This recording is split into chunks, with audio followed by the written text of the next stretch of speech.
To change the text background color opacity level used for caption on Samsung Galaxy S24 Ultra, swipe down the top of the screen and then tap setting icon.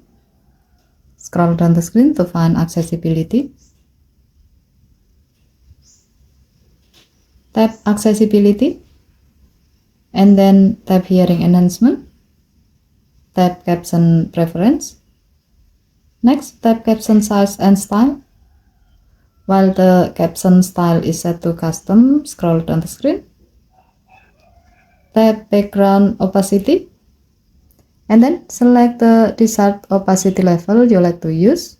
As this sample, we will set it to 50%.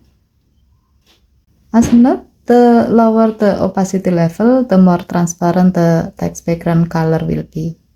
However, if you like to know how this setting will look like when it's applied, you can see its preview on the preview section at the top of the screen. By doing this, if you have set to enable the caption, the setting will be applied to live caption and other apps that support the caption preferences.